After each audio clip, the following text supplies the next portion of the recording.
about Monza. We're not talking about the oval, though. We're talking about the road course here at Monza. Yes, the course that you see the Formula One cars run throughout the season.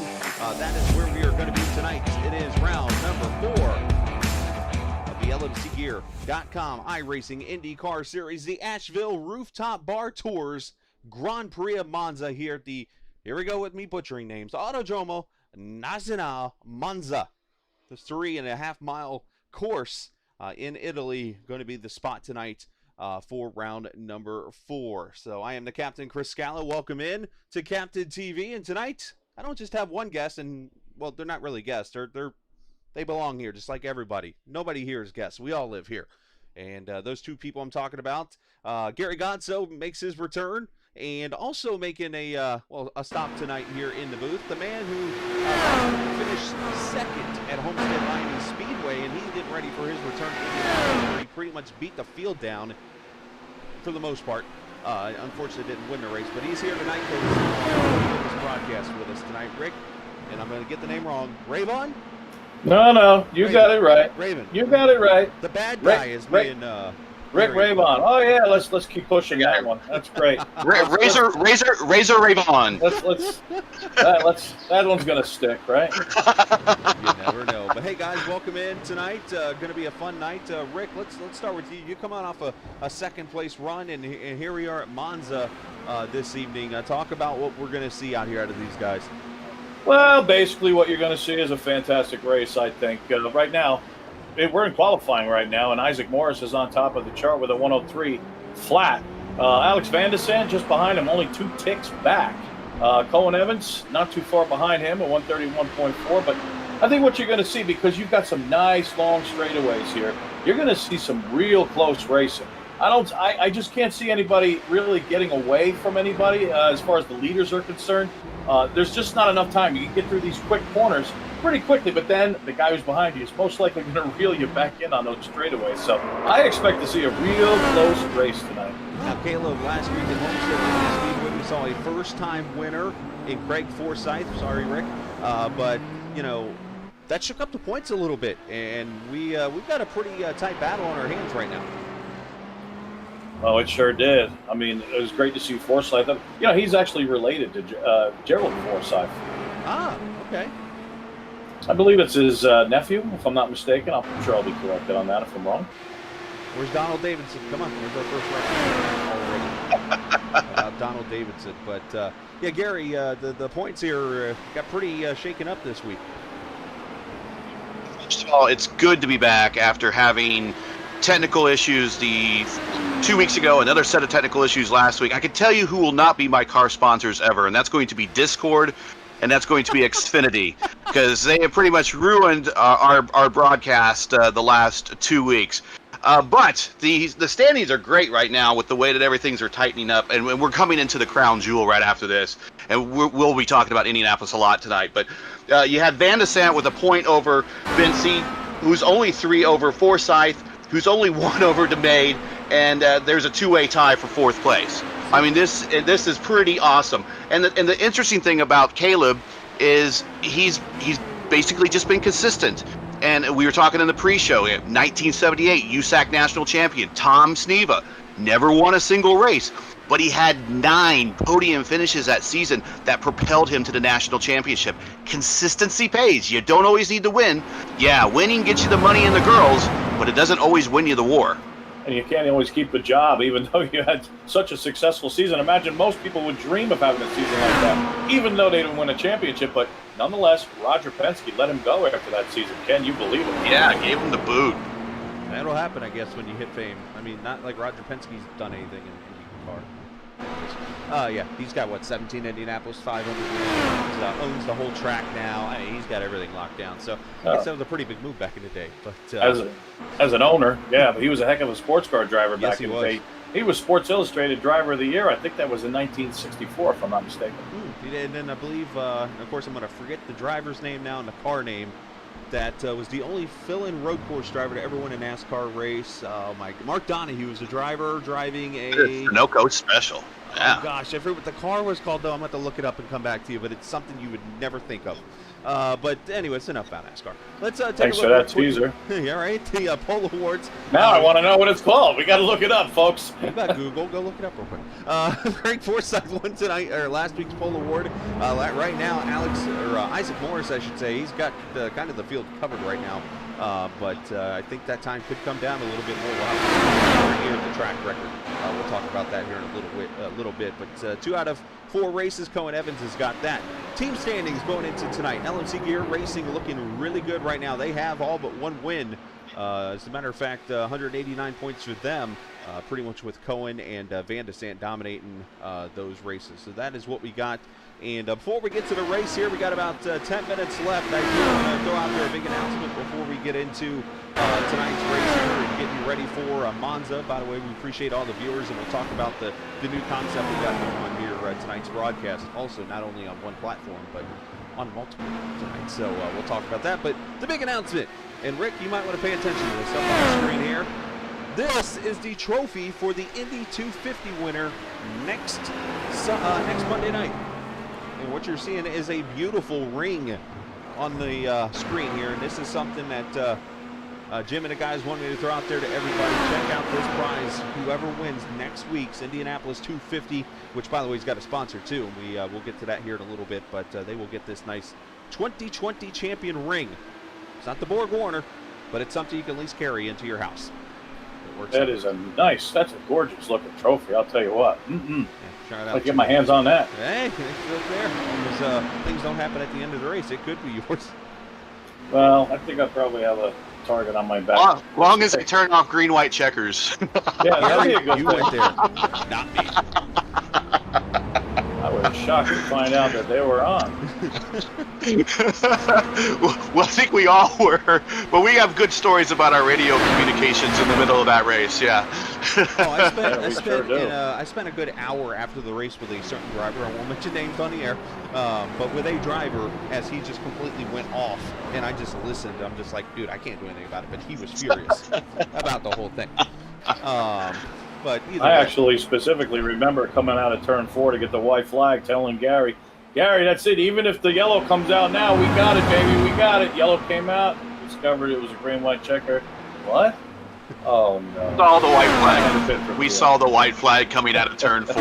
We were both together because he just slapped me, and we were looking right out of turn 4, looking at the white flag, and then all of a sudden, yellow. Yeah, the racing god said, "Hold my drink." Yeah, definitely. Yeah. You didn't have this one yet, so. No. Ever since. So these cars this season, we've seen some fantastic racing. As we look back so far on the season, we started at Belle Isle. Cohen Evans won. Contact there. Dakota Met over there in. Somebody's going to remind me of names of corners. I've been trying to study them, but I'm not a good studier. But a little contact there over in the final corner. The Parabolica. I got it. Either way, Cohen Evans won that race, and then we went over to Brands Hatch. And that was a very fun race that saw some good battling from Alex and Cohen in the end. And then it was, of course, last week at Homestead, the week before. How much getting a race in my head here? The Glen, thank you. And that was Alex winning that one. And then last week, Forsyth at Homestead. We have seen great racing throughout the series. We have no clue what's going to happen tonight. Well, I can tell you one thing. Go ahead, Mike. I'm sorry, I'm not. Throw it out. Okay. Watching Alex Van de Sant right now, and he's got Cohen Evans behind him. And I have a feeling I know what's on Cohen's mind. He figures if he could just stay close enough to Van de Sant, if Van de Sant has a good lap, because he's in his draft, he'll have an even quicker lap. And I got news for you. Isaac Morris still on top of the chart. Van de Sant just 2/10 behind him. Van de Sant just came back into the pits, probably took no fuel, obviously, because you want to keep your car as light as possible, but he got fresh tires. Next time around, he's going to be on a hot lap, and Cohen Evans is right on his tail, looking for an even better lap because he's in his draft. You know, we talked about it, Brands Hatch being the short track of road courses. We are on the super speedway of road courses. where the cars normally have the maximum downforce in the races that we've seen at like Detroit and Brands Hatch.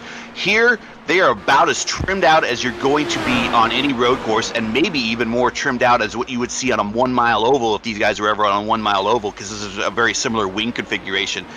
This is going to be fast, and they're going to take full advantage of each other in the draft by punching a hole in the air, getting right up next to the guy, and pulling off those passes as they come into the chicanes. We got 6.5, or a little less than 6.5 minutes left. Now, the one thing about this track, and I'm looking at the track map right now up on the screen, there's only 4 corners on this track that are not chicanes.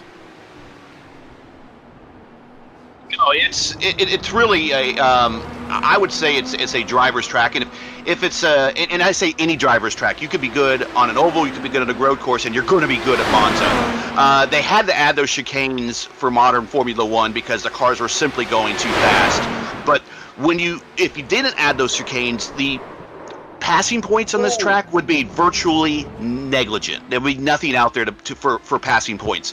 So we want those chicanes there, not only to slow things down just a little bit, but just to give opportunities for people to pass. I was just watching Alex Van der Zandt pulled to the side and let Cohen Evans go right by, and Cohen Evans lost control just after that, but Van der Zandt does not want him behind him. Well, you might be thinking, too, that could be teamwork also, because they are both LMC gear guys.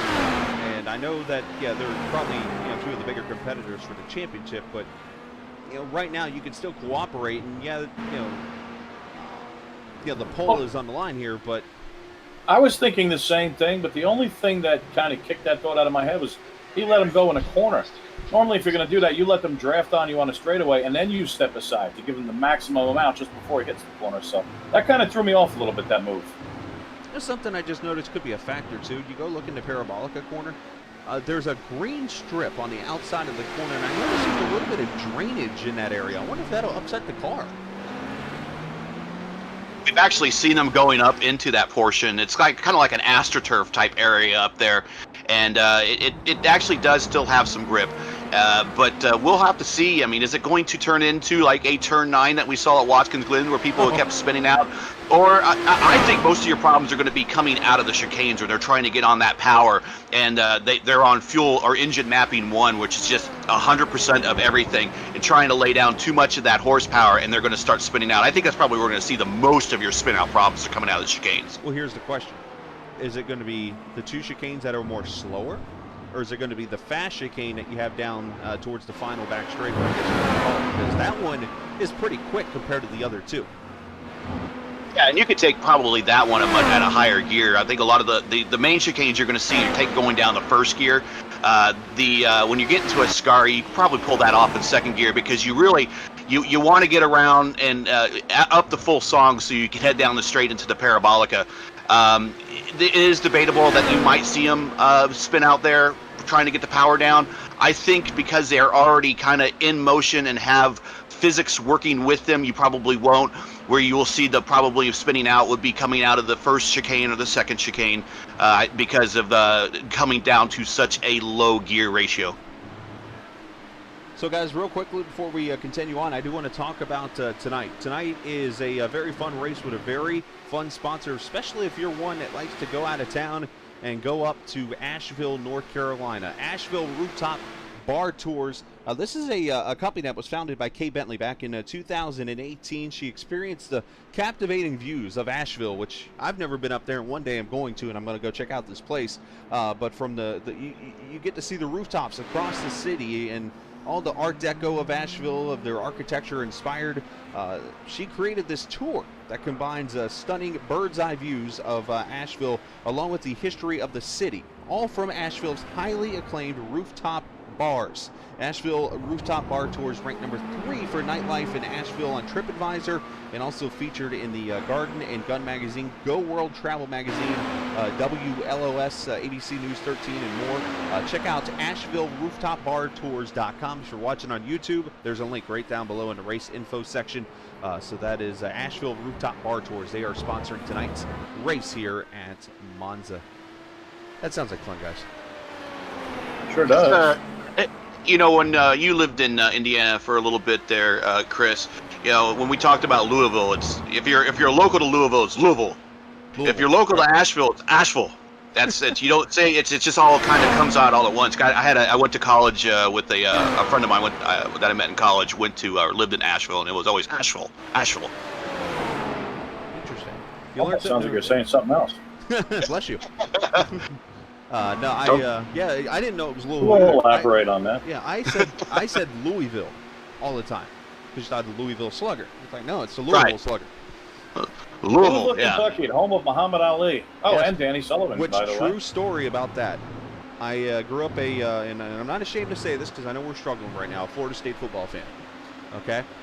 The only game I've ever been to was 2015 in Louisville. Because I lived in Indiana. This was the Jameis Winston. Every game we were down by 30, he would bring us back to win game season. And Louisville was up on us by a ton. Well, that night, it was my first ever college game for Florida State at Louisville. And I said, man, it'd be so cool if Muhammad Ali was here. And this was before he passed away. Lo and behold, going into the fourth quarter, they introduced Muhammad Ali up in the press box across from me. I'm like, no way. So I, doing radio, got to sit in a booth as Purdue. They always have their tradition of doing shout in the third to fourth quarter. I was in a booth next to Neil Armstrong as he waved the Purdue flag during shout.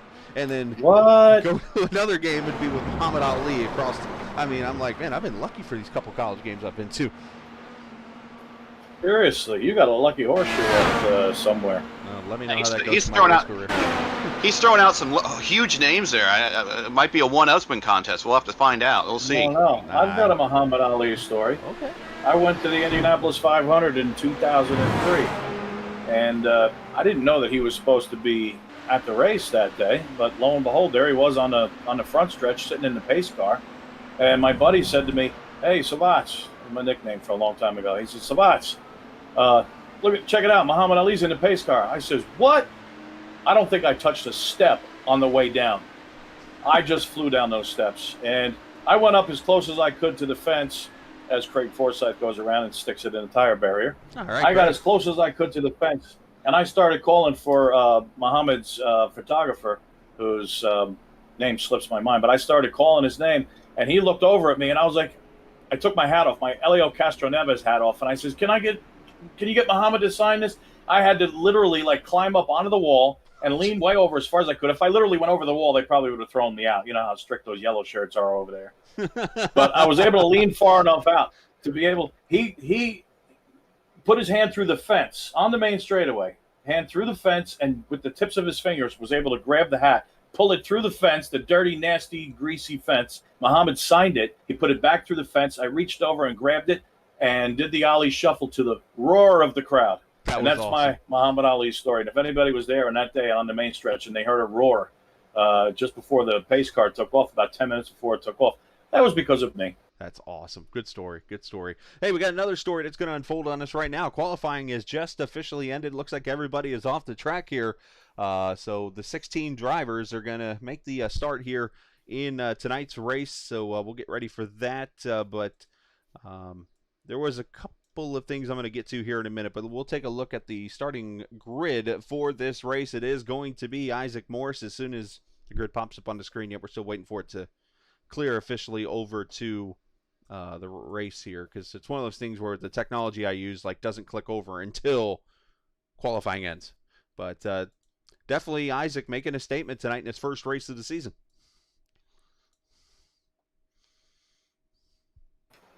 He sure is.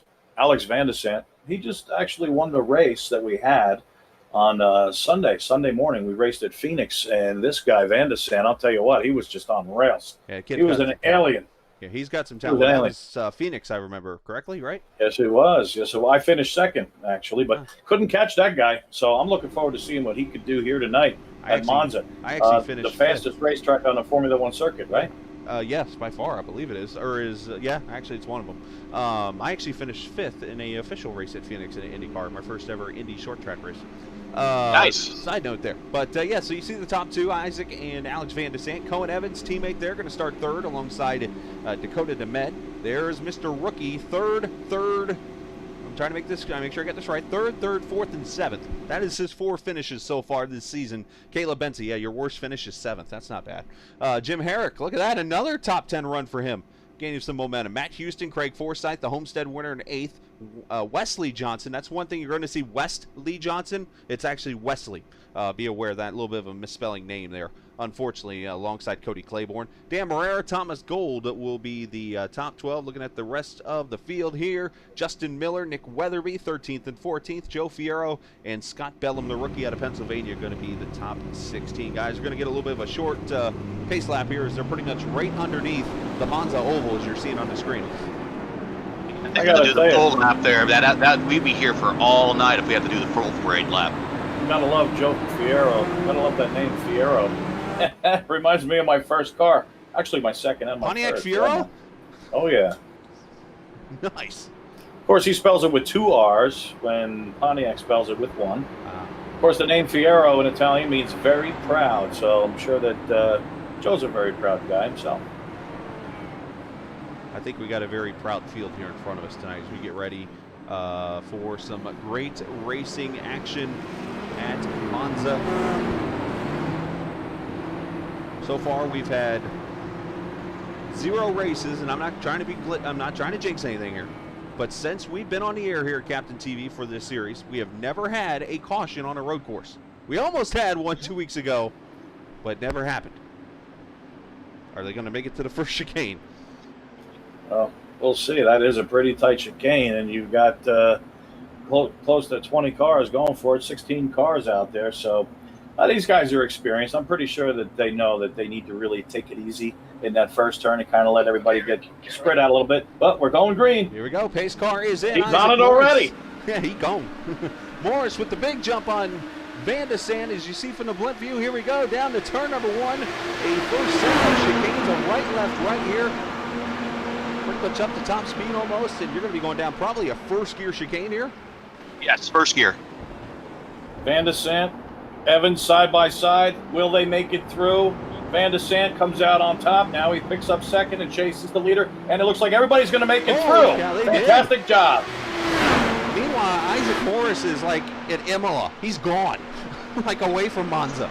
He's working on checking out right here. That's the best thing for him right now, is to put as much space between the guys behind him that are fighting for position. But it looks like Alex is kind of broken away too, so that's not exactly what he wants to see, especially with this big straight coming up. We're going through the Lesbos, and then we're getting ready into the Grand Straight here.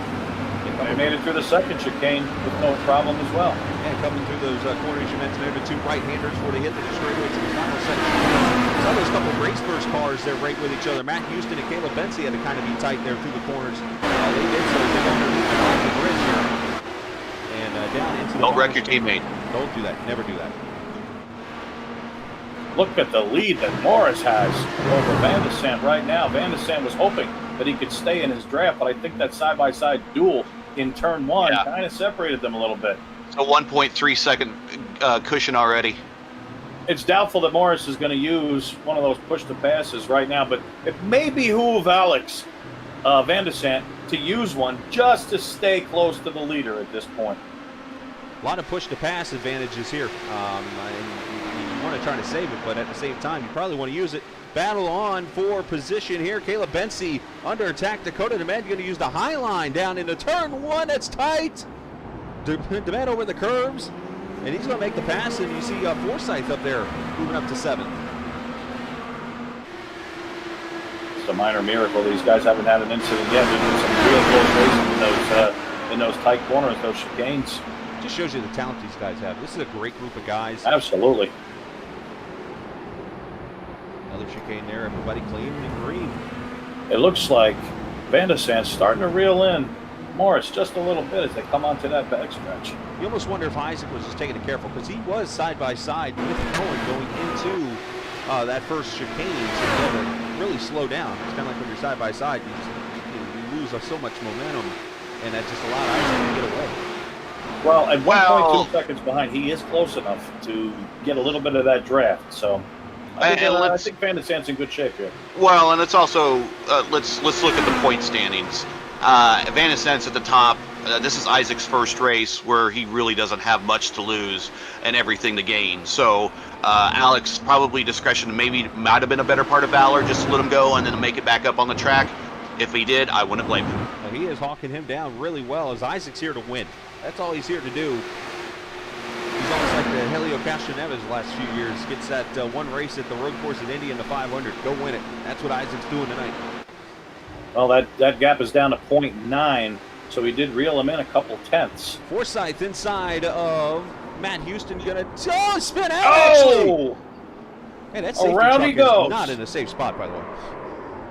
Oh, another spin right here. Somebody else has gone around. That's Claiborne. Yep, Cody Claiborne. Claiborne. One of Marion's guys there, the Dry Light Sim Sport car, both have gone around. Let's, as I like to say, roll that beautiful bean footage.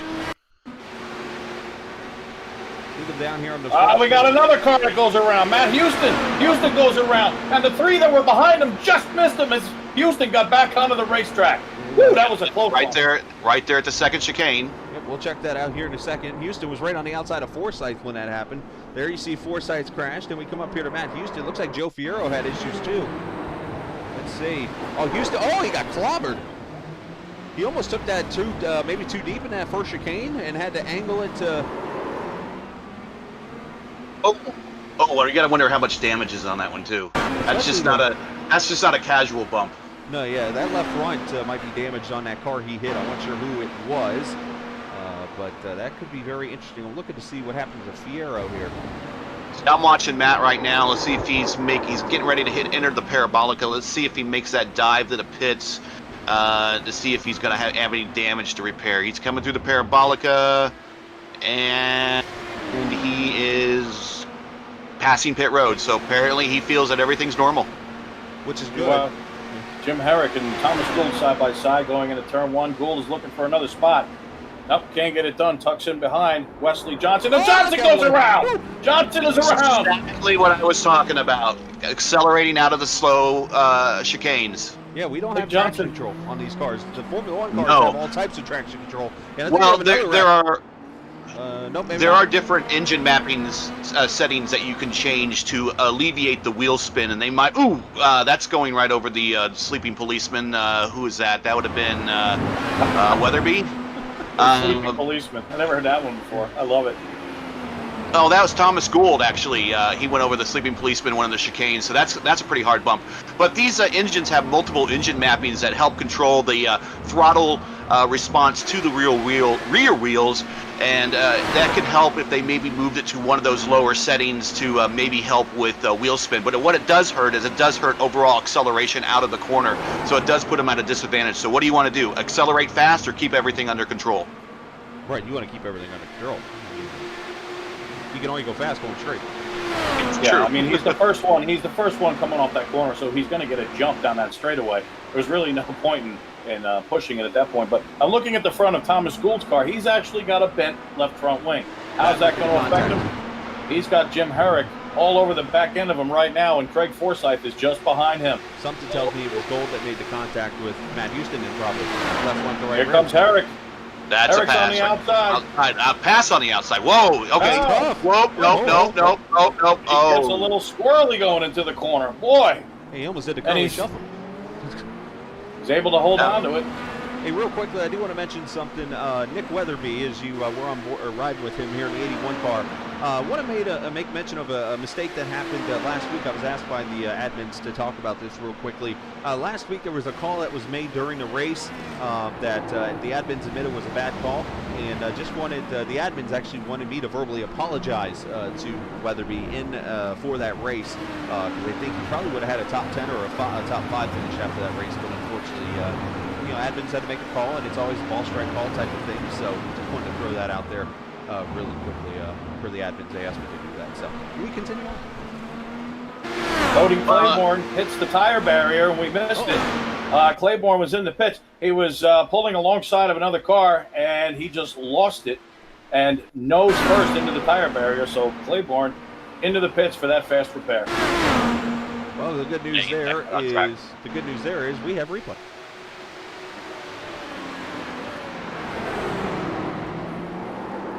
Meanwhile, while we're watching the replay, you can see, yep, there it is. Van de Sande is not letting Morris go anywhere. Van de Sande is still right there, just a little over a second behind him, so nothing has changed at the front of the field. So Isaac Morris has led this whole race so far. He has got roughly 9/10 of a second on Alex Van de Sant. And then Cohen Evans is about another second back from Alex. So this race, as you mentioned, going to be pretty tight through most of these guys. I mean, where your speed-wise is at, you're pretty much running with that little, I don't want to call it a pack, but group of cars that are right there with each other. Ooh. Wow. I mean, Morris really pushed it through that corner. And he got to the inside. He got the right sides on the, not the sausages, but on the curbing. And actually pushed it way to the outside, and then got the left side a little bit into the dirt. And Van de Sant starting to reel him in. I'll tell you something about Alex Van de Sant. He's a very, very savvy race car driver. We're only 6 laps into this thing. He's just going to stay with Morris. There's no point in pushing it right now. He's just going to stay there because you know what? He doesn't have to. Once he gets in the draft, he doesn't have to use a push to pass. That leader ain't going nowhere. Not with Van de Sant behind him. Not this track. We're actually riding with Van de Sant back from the front straightaway here. Trying to see, he's not using push to pass right now. I think he's more just using the draft. Doesn't need to. Doesn't need to. Here to turn 1, 6th gear all the way down. 1st gear right into the corner. Yeah, pop those curbs. There he goes. Now. Ooh, a little loose. Yep. I would be very surprised to see Van de Sant take a swing at Morris. Unless Morris has some sort of a big mistake, there's no point in Van de Sant pushing it right now. He's got him in his sights.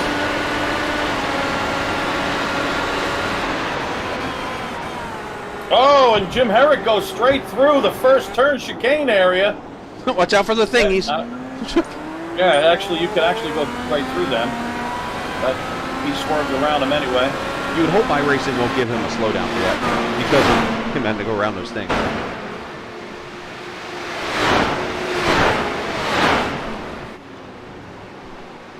So Herrick, unfortunately, back to the 10th position. Now started 6th in that LMCgear.com IndyCar. Hey, what here? Claiborne's little stop in the pits was 33 seconds, so he is he might not have to go.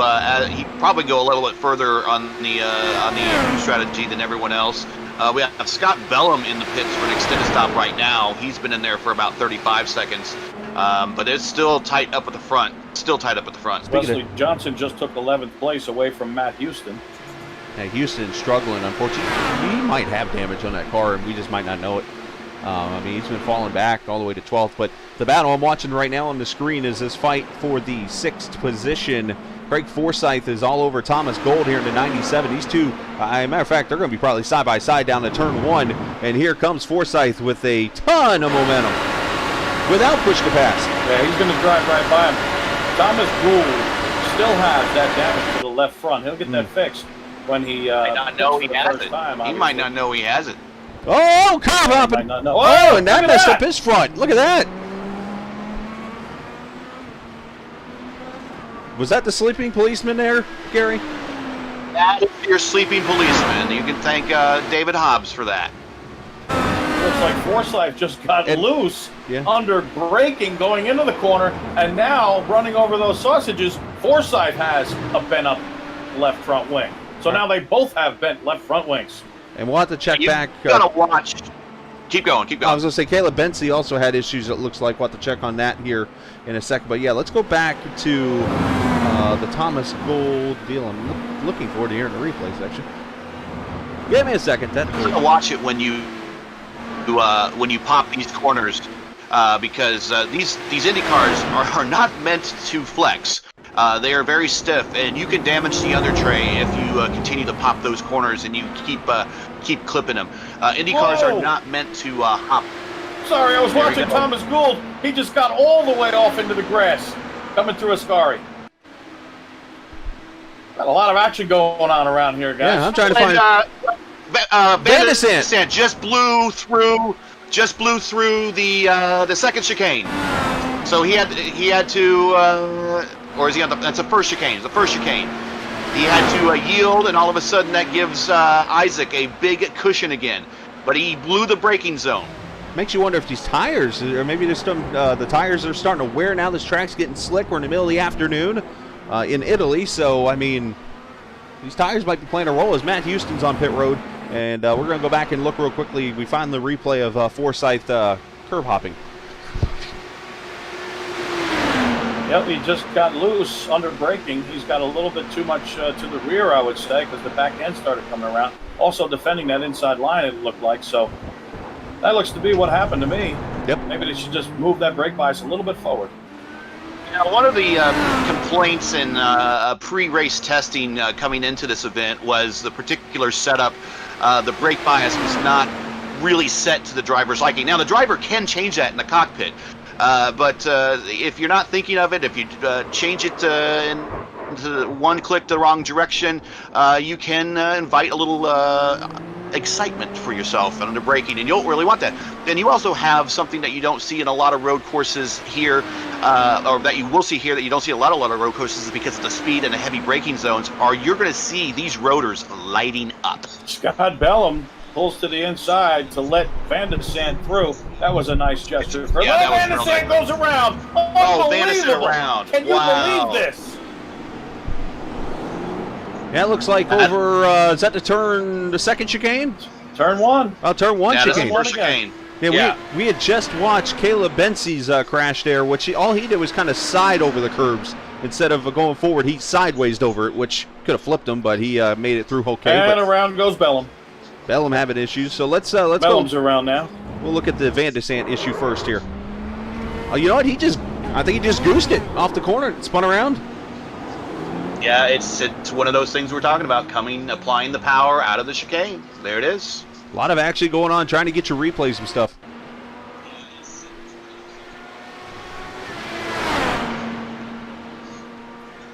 So Morris had a 1.6 second lead. Now he's going to have probably about a 4-second lead over Cohen Evans. Evans has been solid. Actually, all of the leaders except for Evans have really had their share of problems today. Little mistakes here and there.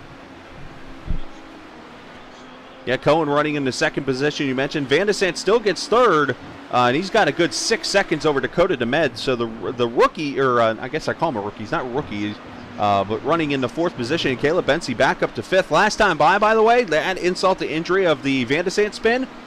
Isaac Morris, purple lap 131.7. Yeah, 131.762. It's like, take that, everyone. Yeah, that's impressive. Morris just says, okay, you had a mistake. I'm going to show you that I'm totally in control here, and I'm going to set the fastest lap of the race. You guys are having problems under braking. My car's handling perfectly. That's got to get in their heads, guys. Nick Weatherby on pit road. Here comes the Weatherby photography car, the New York driver on pit road. And very... the most spots since the start. He was up 6 places. So he's doing a great job here, and I'm assuming this is a routine pit stop. This being a 3.5-mile course with a lot of straightaways, I'm guessing this is probably a scheduled stop. 11 of 41. I mean, when you compare to Road America is about 14, 15 laps. That's a 4-mile course with a lot slower corners.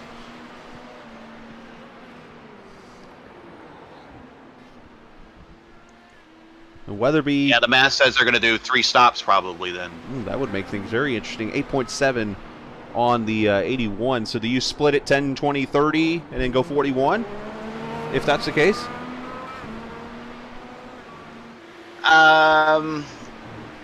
That's a tough call because I think I would want to be light as possible on my last stint. Other people would say, hey, I want to be light as possible on my first stint. So it's just a matter of strategy and preference. I would want to be light at the end of the race when it really, really matters. Some people just want to be light at the beginning of the race where you're around everyone so you can begin to pull away. So it's, instead of making up ground, you're pulling away. Well, I have a question for you. In this league, they have to start out with full tanks, correct? Yes. Yes. And that's actually, I don't even know if that's because it's a fixed setup. I don't think it's necessary. It's an iRacing thing. They automatically start you with a full tank. So there's no way that you could be lightest during your first stint. No. Correct. But you don't. But there is no rule that says that you have to put 18 gallons in every pit stop. Right. You just need enough. You just need enough ethanol to get yourself to the end. It doesn't matter whether you put 18 gallons in every stop or not. Isaac Morris just pulled about a half a second on Cohen Evans on that last lap. We'll see what the distance is this time that they come by the start-finish line. But right now, it's 5.2 seconds. Yeah. All in the mail. And then Van de Sant some 10 seconds back. A lot of this field getting spread out now. I think your closest battle, actually, from what I'm seeing here, is Caleb Bensi and Dakota DeMed. That's 4th and 5th, and that's even a second difference. I thought it would be a little bit closer than this with the long straights and the drafting, but I think mistakes are playing a role in spreading this field out. Yeah, those sausages, those curbs are really doing a number on these cars. Caleb Bensi has damage to his right front wing, as Forsyth to the left front, and Thomas Gould to the left front. As I look through 6th and 7th. Scott Bellum also has damage to his left front wing, so he's had further difficulties. Just a tough track. I mean, you got these Indy cars, they, have the downforce they have and stuff like that, but there's no traction control like these Formula One cars. Formula One cars, you can drive them in there like there's no tomorrow and drive out like there's no tomorrow. Here, I mean, you guys, especially, you got 2 first-gear corners at least right here with the first 2 chicanes. So in that case, you're for a pass for 8 going into the first chicane. Oh yeah, right there, make them pass over Dan Marrera, and he's got Wesley Johnson right there on his back bumper or the gearbox. That's probably your closest battle on the track right now. Yeah, you're right. The Herrick section of the chat. The Herrick section of the chat room is celebrating right now. By the way, Jim's wife, Sherry, hope you're feeling better. Was told that she sprained her knee this week, so Jim's been pulling triple duty, running his company, putting this all together, and taking care of his wife. And oh, by the way, running a 6-hour Le Mans race on Saturday too. Well, while we're talking about it and talking about wives, this week was my wife's birthday. Happy birthday to her, and also my daughter's birthday. Happy birthday to her. I want to give them a shout out on the broadcast. Nice, Rick. Your turn. Happy birthday to you.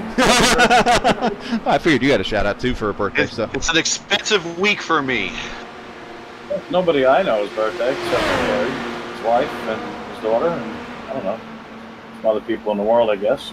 Somebody was born on October 25th. Somebody's got to be born today. 26th, I'm sorry. I don't even know what the date is. So today's your birthday. Happy birthday to you from all of us here. Hey, by Thomas the way, Gould coming into the pits, incidentally. Yeah, Thomas into the pits in the 97 car. Not sure if they got a reset to use here. I think they do. We'll see if that left front fixes itself. He's coming at a lap 13. So obviously you can go probably about, there it fixes itself. So, so 13, you wonder now, so if you get to lap 15, it now is a 2-stop race because you go 15:30.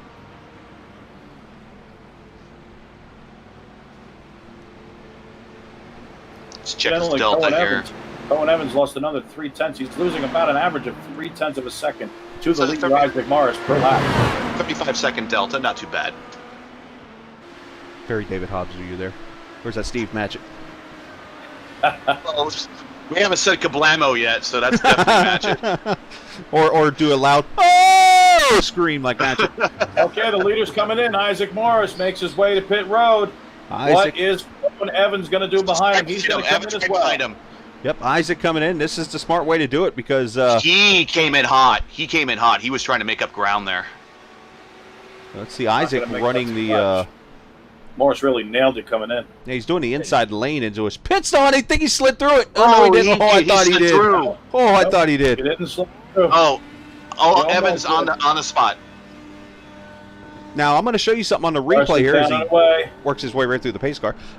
Let's go back here. I'm going to rewind this for a split second on the stream. This is how close he came to missing his pit stall. Watch his rear tires. I'm talking about Isaac here. His rear tires spin backwards for like a split second. Like he was that close to missing his stall. Yeah, I've done that too.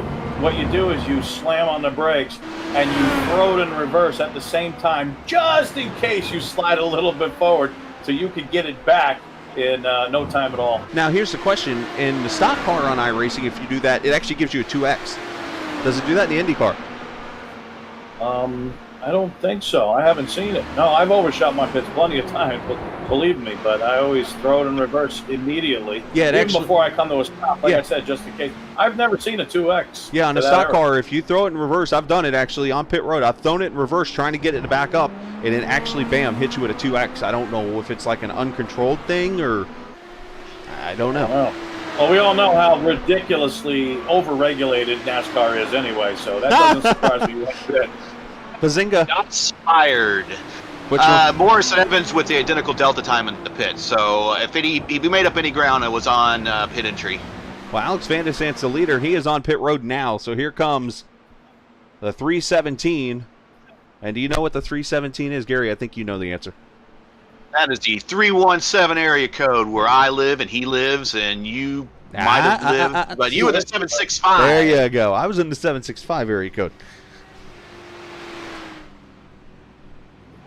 So Morris picks up the lead while Van der Sant sits in the pits, and Cohen Evans is going to follow him up in his second place. Wesley Johnson in the pits. Van der Sant coming out of the pits now, but he's going to be well behind the leaders. Yep, Wesley on pit road here for his first stop here. So now we're getting past lap 15. And Wesley's actually with Driveline, and he's not in the Driveline colors for this particular race, but he got snatched up amazingly right after that win at Homestead.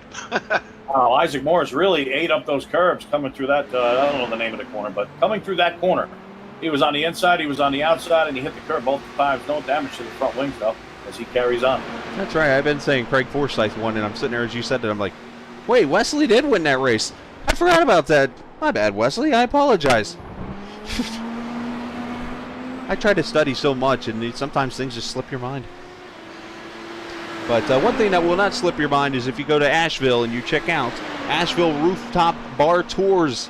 Of course, they are a fun place to go check out. The city of Asheville itself is fun, but you can check out the Art Deco architecture inspired to craft a tour that combines the stunning bird's eye view of the whole city of Asheville, along with the history of the city, all from Asheville's highly acclaimed rooftop bars. It's Asheville Rooftop Bar Tours. Go check them out. Website down there at the bottom of the screen. If you're on YouTube, you can click that and get access to that.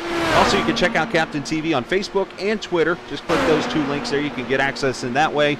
And should mention, tonight is the first race of the LMC Gear.com iRacing IndyCar Series. That's on YouTube and on Facebook. As we found a third-party app that's got us connected into two of the services that we use, and because of that, we're actually broadcasting on the iRacing League page. Also, right. I went and copied a link and threw it in there. So for you guys watching from the iRacing League page, appreciate you guys joining us tonight, and so on and so forth. Hopefully you're enjoying the broadcast. If you are a first-time watcher, hit that subscribe button, please, and we'll appreciate you for watching. Appreciate all the viewers as always. Like, share, and comment. Like, share, and comment. LSC. Yes, we like that. Like, share, comment. Gotta be careful when you say that.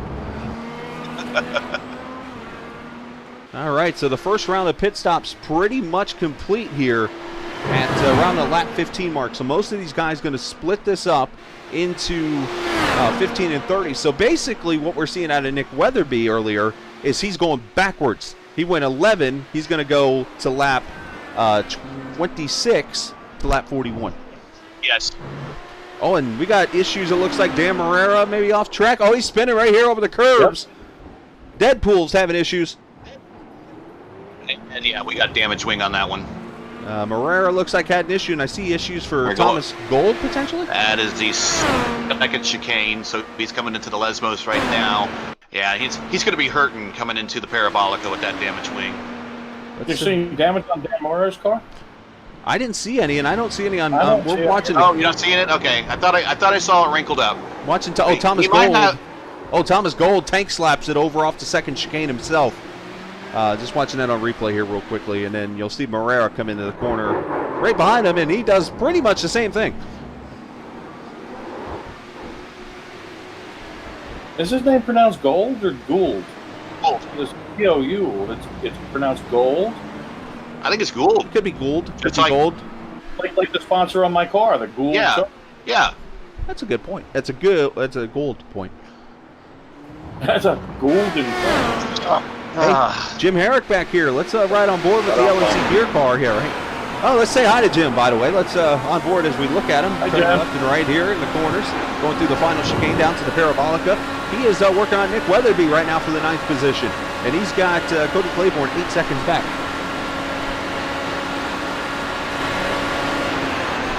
Thomas Gould is all over Wesley Johnson. Meanwhile, closer to the front of the field, the closest battle we have at the front of the field is actually for 4th place. Caleb Benson is trying to hold up Dakota, and we'll see what happens. Dakota's close enough to get in his draft. They'll probably draft up on him by the time they get to the start-finish line. He's coming up on him right now. And the Parabolica coming up.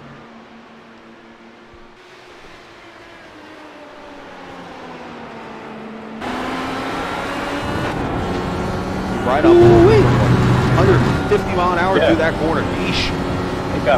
Caleb got real wide coming through there. And here comes Dakota. He's in the draft. In gearbox. He's going to take the long way around. He's going to try. Actually, not going to outbreak him. Tell you what, Benson drove that thing deep into the corner. Wow, look at him. Yeah, he did. Herrick did get by Weatherby, by the way, for 8th. Or 7th, I'm sorry. I'm trying to figure out why Dakota didn't make a move. Wesley Johnson to pit road.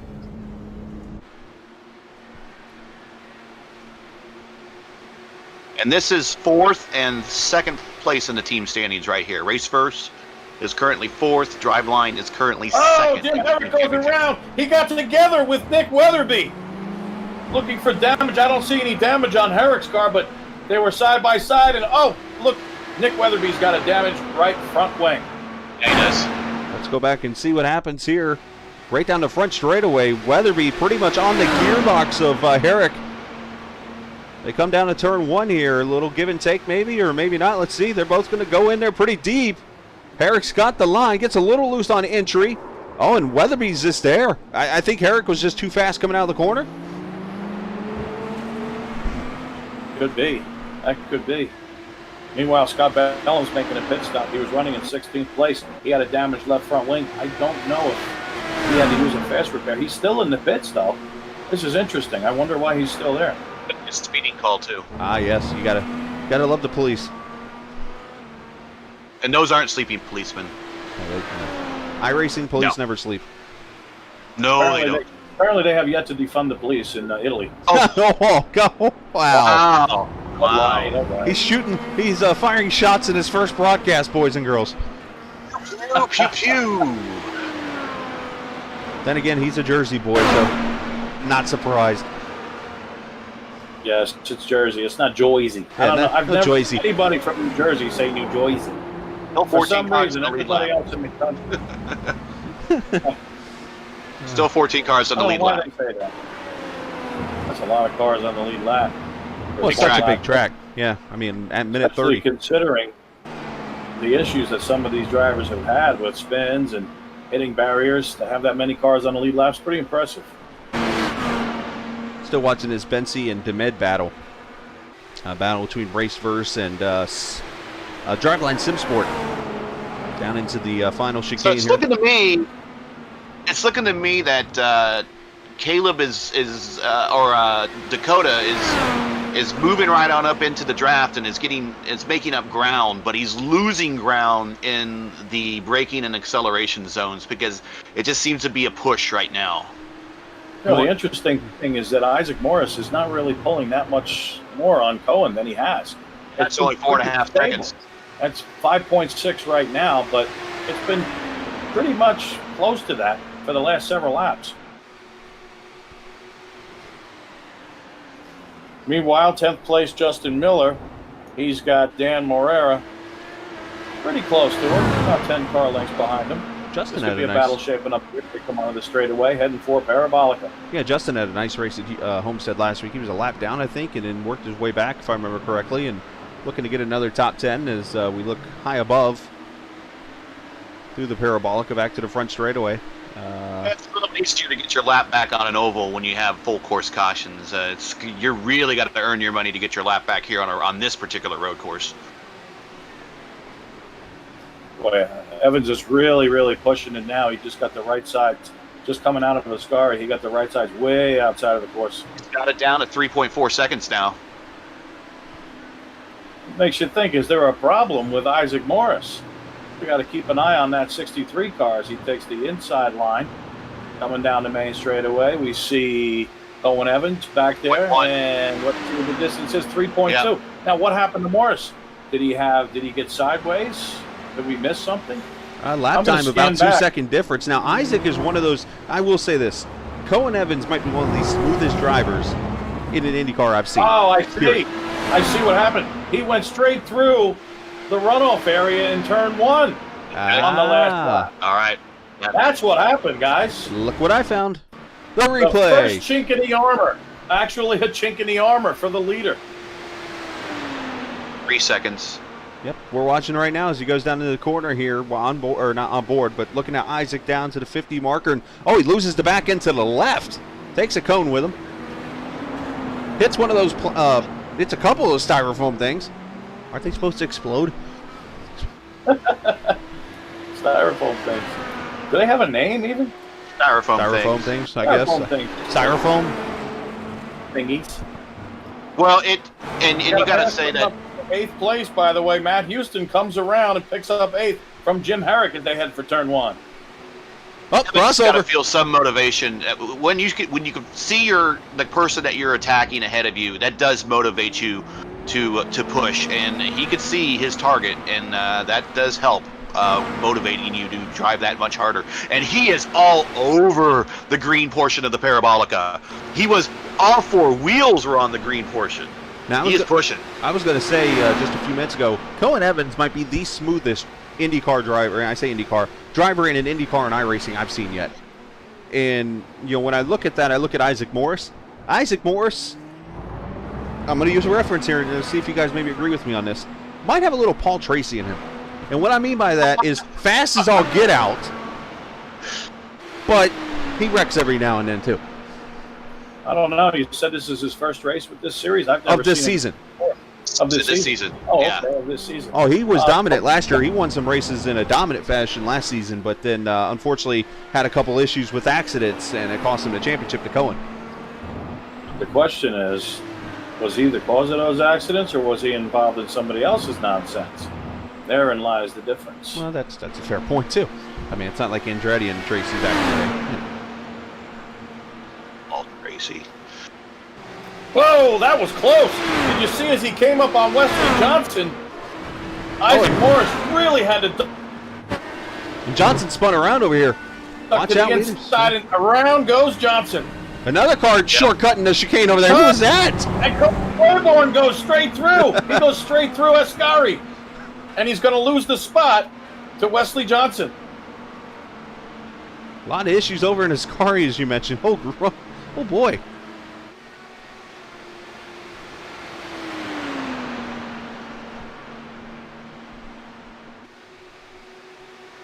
Cohen Evans has got it down to 3 seconds again. It bounced up to 3.4. These guys are just swapping lap times. A 45 from Morris to a 10 from Cohen Evans on that lap, and a 34 at Vandesant. He just did his fastest lap of the race last lap, a 132.103. You almost feel like that Cohen, lead down to 3 seconds flat, too. you almost wonder if Cohen's trying to cut this down so he can make that final pit stop. Which I'm guessing, if that's the case, if he's hot lapping now, is he coming at 26? We'll find out in 2 laps.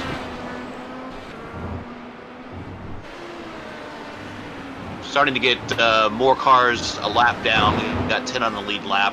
Morera is the last car in the lead lap.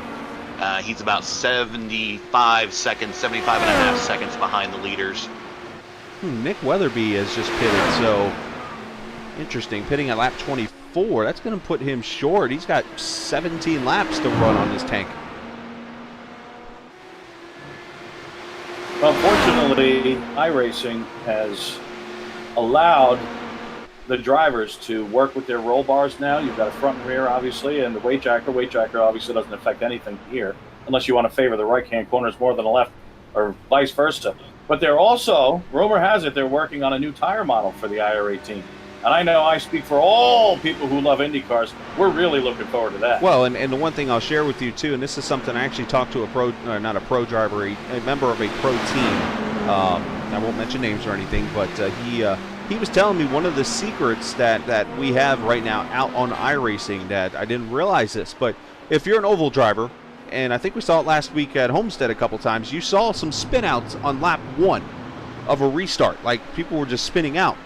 the secret is actually the tires that all cars run in iRacing are road course tires. Oh, Justin Miller's having serious problems. He's into the fence. Oh. He got onto the dirt, and now he's just struggling to get back to the pits. What happened to Justin Miller? He is all sorts of missing parts now. He's got cars coming behind him. Oh, he's still wrecking. Whoa. Easy, Justin. Just tow it to the pits. He just punched the toe now button. He's towing it in. But, yeah, we'll see this replay here in a second. But, yeah, that was one of the things, and I was shocked when I first heard that. I was like, wait, what? But, yes, every car you see on iRacing actually runs a road course tire. That includes the stock cars. That's why you see a lot of lap one spins. Even at Indianapolis. Next week, he'll be running road course tires on the oval. Has it always been that way? No, ever since this last tire build came out. Oh, you know what happened here? Contact with Jim Herrick as we're looking at the replay here. Miller makes the run on Herrick here to the inside of turn 1 and loses the back end right in front of Herrick. He clobbers the wall. So does Herrick. And then I'm sure Herrick looked over and said, dude, we're not going to Penn Station subs anytime soon, and went on his way. Kayla, and there's Miller taking away the styrofoam thingy with him. Literally dragging this thing. At the front of the field, Isaac Morris is starting to bury Cohen Evans once again. He's been lengthening that lead by about 0.3 of a second per lap. They're tearing away. 3.7 seconds ahead last time by. So you're talking about the tires. I do notice that these are the white badge tires, and when you run in Indianapolis, they're the red badge tires. I don't know if that matters or not. Well, let me follow up with this question: how much does the tires fall off at Indy? Not much, I don't think. I mean, not on the fixed setup. On using the default weather and everything, they don't fall off hardly at all. If you change the weather and the conditions, they will definitely fall off at the end of the run. But it depends on how you have your bars and your weight jacker. We're talking with one of the experts of using the bars and weight jacker with Rick. I mean, he's the one that taught me. If you set everything right, you could go through an entire run in Indianapolis and be pretty good, right, Rick? Oh, that's absolutely true. You just gotta work at it, man. You gotta get it right. It depends, obviously, on the weather, the temperature, track temperature, is the sun out, things like that. All factor into those setups. Sorry to cut you off. Isaac Morris, 131.70, fastest lap of the race on that, and Van de Sant 131.8. Boy, he is relentless. Yeah, you would think 4.3. You would think he's got a really good lead. And he's got the pace. It's not like Evans really has that pace, and he didn't in qualifying. He was a full half second behind. Is this his in lap? This could be his in lap. And Caleb Bensey's on pit road now. Here comes the 21 in. I would. If I was in the lead, I wouldn't want to push it that hard. I mean, you're on old tires, and you've got a lead. Well, apparently the fall off of these cars aren't much. I don't know if it was fall off or what the deal was, but he did overshoot that first chicane one time. So if he wants to continue to push it and take chances like that, that's up to him. Maybe he feels comfortable doing that. I wouldn't do it, personally. Well, the race verse number 21 leaves pit road. He will come out still in the 6th position. Got plenty of time over Dan Morera. So we will see it right here at the point now. We're less than 15 to go. We are in the window now to make that final stop. If you're Cohen, do you try anything here I know you're not going to undercut somebody 5 seconds behind or 5 seconds ahead, but do you try to make some kind of move to gain time? The only thing he can do at this point is if somehow he can find out or follow Isaac into the pits and make up the time under braking. Van de Sant's coming in. Van de Sant's in, but by the way, Morris just ran a 31.49. He's even faster on that lap. Yep. He's going Michael Schumacher laps out here now. Nick Weatherby and Matt Houston are side by side going into turn 1. What's going to happen here? Weatherby fastest lap of the race at 1:34. Ooh, climbing the curve. Don't spin it. Both guys good. So we'll go back here and look at the pit stops real quick. Dakota DeMed on pit road also. Van de Sant leaves right through the pace car.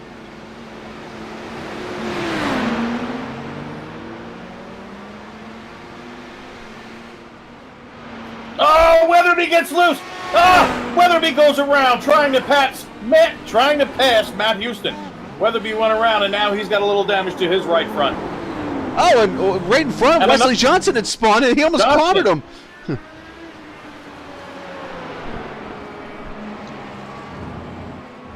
So now Matt Houston solidly in 10th place. Make that. I mean, you gained 2 spots, Johnson and Claiborne. Morrison to the Parabolica, passes pit lane. Let's see what this one is. Evans into the pits. Evans into the pits. 31-6 as Cohen comes to pit road. Well, that's an interesting one because I think now Morris can make it to the end on that last stop here. Well, they're both making on Cohen fuel now, I'm sure, because they're going 15 apiece here. They pitted on the same lap the last time. Now Evans comes in a little bit early this time. I think he's Isaac Morris, judging by the laps he's been running, He's probably light. He's probably trying to, as he is. He's trying. I think what Cohen's doing is trying to knock some time down because he sees that Isaac is pulling away. I mean, this is the window right here. As a matter of fact, you probably don't have to fill the tank up either. Just put in about 12 laps, 13 laps of fuel, and you can go.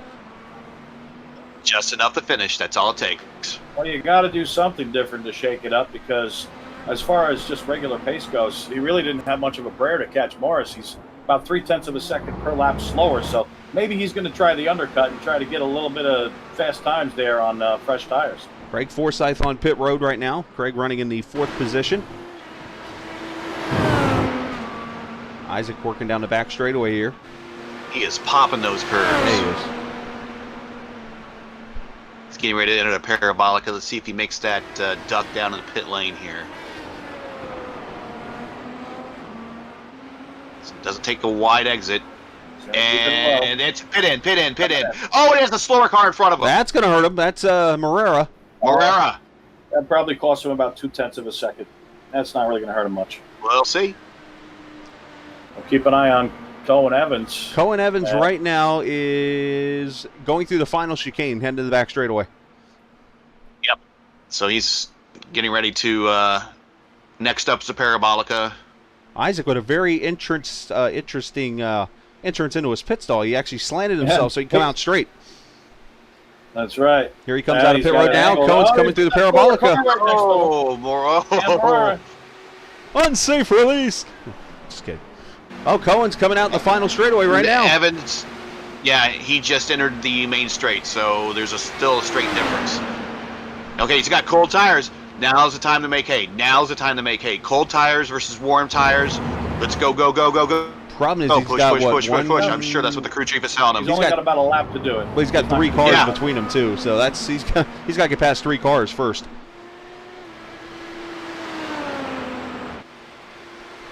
I mean, he's got, looking at this real quickly, he's got the 81 of Weatherby in there. Trying to see who else is in. Claiborne. Yeah, Morera and Claiborne all in there. So. Yep. Wesley Johnson just made his final pit stop. Jim Herrick is down and away. He just made his final pit stop. Herrick struggling a little bit today. Unfortunately, there he is in that LMCgear.com car. Had that extra stop, unfortunately. Yeah, unfortunate there. Well, if Isaac Morris doesn't make any mistakes or get caught up in something, it's really his race to lose right now. Might want to keep an eye on, if you're looking for battles on track, that Weatherby, Morera, Claiborne group there. That is a battle for 9th, 10th, and 11th. And right behind the leader there. Hey, one thing I do want to mention again, right behind the leader. They're all in the same. They're a lap down, but they're all together. Asheville Rooftop Bar Tours. If you want to check them out right now, their link is down there at the bottom of the screen. You can click on them and go check out some captivating views of Asheville from rooftops across the city, which I love of art. Asheville's Art Deco architecture inspired her to craft a tour that combines stunning bird's eye views of Asheville along with the history of the city, all from Asheville's highly acclaimed rooftop bars, as Gary's getting excited. Asheville Rooftop Bar Tours is ranked number 3 for nightlife in Asheville on TripAdvisor and been featured on Garden & Gun magazine and more. So check out Asheville Rooftop Bar Tours. What I miss, Gary? I'll be sure to do that. this battle for 8th, 9th, and 10th is getting snippy big time. Weatherby was coming down the main straight and put a massive block move on Moreira. Moreira did not like it at all. Moreira now has the position going through the Lesbos, and he has dropped back and is into the grips of Cody Claiborne, who gets off into the kitty litter a little bit. Say a little argy-bargy? Yeah. Did not want to hold up Cohen Evans there. Claiborne gives him the room and lets him by, and now Cohen Evans has to deal with these next two guys, Weatherby and Moreira, who are battling for 10th. And here's where it's going to get interesting with the new blue flag rules that were introduced, what, about 5 or 6 races ago before the season started? Coda, After yeah. Circuit of the Americas. This is going to come into play here because Cohen's going to want to get by both these guys, but they're both battling for position. What do you do? What do you do? I almost try to, well, I try to find a corner. I think we talked about this. I think we talked about this at Brands Hatch. Is what do you do and what's and I just said rip the Band-Aid off. I mean, let the guy go and see if you can see if somehow the guy in front of you makes somehow gets tangled up with them. Yeah. Little Pruitt fade there. Here comes Look at the Cohen. block, Hope they see him. See, Cohen's got. They just lost time there. He's got to be seeing this in front of him going. He's got to be seeing this in front of him going. Come on, man. Might let him by now. Weatherby might let him by. He is close enough to where Weatherby really won't lose much ground to Dan Moreira. Just inside. Cohen's got to be like, dude, I had you in picture-perfect position, Nick. Oh, not yet. Not yet. Cohen, he got it. Gary got it. Yep. Our staff or our field photographer. Coming out of the backstretch now, I think Weatherby's going to let him go this time. Cohen Evans is definitely in his draft. Doesn't even need to use a push to pass. Weatherby's got that bent up right front wing. He just needs to move over here. He's not moving. Let him go. No, he's not. Wow. I'm surprised. Look at that lead now, up to 8 Moreira's seconds. getting away. Yeah. Moreira's getting away. So now you're just holding me up. Yeah. There we go. There we go. Finally. There we go. And Cohen Evans shakes his fist at Weatherby as he goes by. I'm only kidding. Yeah, he's like, why? They should do that on iRacing. That would be cool if you had like gloves so you could tell what people are doing. iRacing could animate that. That would be something. He is waving back and forth. I wonder what's going on. Yeah, why Did he get up into marbles or something maybe off the straightaway there? Clean his tires. Or maybe he's saying to Cody Claiborne right behind him, nah, you can't catch me. Wow, Which, by the way, that's just mean. All right, so I think Craig Forsyth is going to be our guy that we are going to do. It is getting to that point of the race. I mentioned Weatherby Photography. They're one of the great sponsors we have here. We are going to quiet the mics here for this whole entire lap. We are going to go on board with Craig Forsyth and this ride-along segment brought to you by NRW Photography.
that was the NRW photography lap. Of course, you could check them out on Facebook if you're looking for high-resolution screenshots of your paints or one-sweep graphics to make your car pop. Stop by NRW Photography's Facebook page at Weatherby Photography and set up an order today. Mention the lmcgear.com IndyCar broadcast. Get 20% off your next purchase. Also, ask them about the deep fakes. Now, you mentioned, guys, as we were off the air there for a second, Cody Claiborne had a little bit of an issue. He was in battle and in fight with Dan Herrera for position.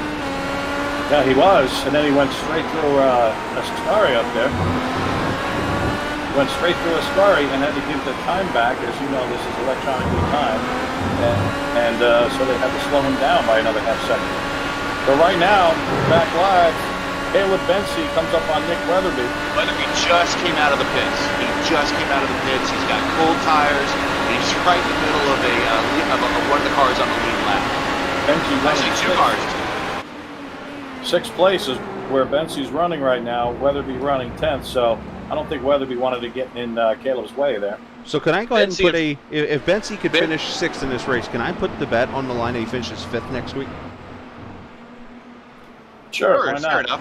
He's got 2/3, a 4th, and a 7th. I was going to say, if Sam Posey can predict that a driver is going to finish 4th, he did that in the 1984 Indy 500. He said that, that man slips my mind now. But the name slips my mind, but he predicted a race car driver was going to finish 4th, and he actually finished 4th. So why not? It can be done. Name will come to me in a minute.